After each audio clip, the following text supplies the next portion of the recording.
ఈరోజు చాలామంది పిల్లలు వాళ్ళకి తెలియకుండానే ఈ చీకటి బట్టబయలు చేయకపోవడం వల్ల ఏమవుతుందంటే సత్యాన్ని తెలుసుకోకుండా చచ్చిపోతున్నారు. ఇందులో రెండు రకాలు.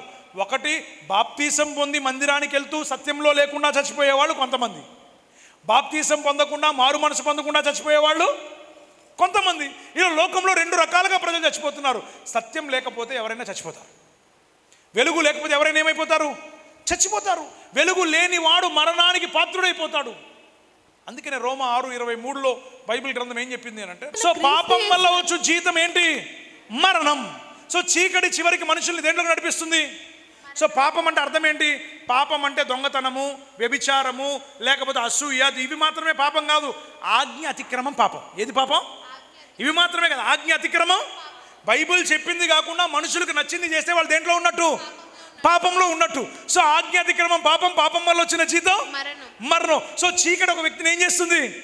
మరణానికి లోన్ చేస్తుంది. సో మరణంలో ఉండకూడదంటే మనకేం రావాలి? వెలుగు రావాలి, సత్యం తెలియాలి. సత్యం తెలుసుకుంటే మనం బ్రతుకుతాం. ఈరోజు పిల్లలు మనకి ఎంతమంది బంధువులు ఉండొచ్చు, ఎంతమంది స్నేహితులు ఉండొచ్చు, ఎవరైనా ఉండొచ్చు. వాళ్ళ గురించి నిజంగా నీకు ప్రేమ ఉంటే వాళ్ళు ఏదో ఇస్తారనో, వాళ్ళ దగ్గర మనకి ఏదో కలిసి వస్తుందనో ఆశపడ్డం కాదు.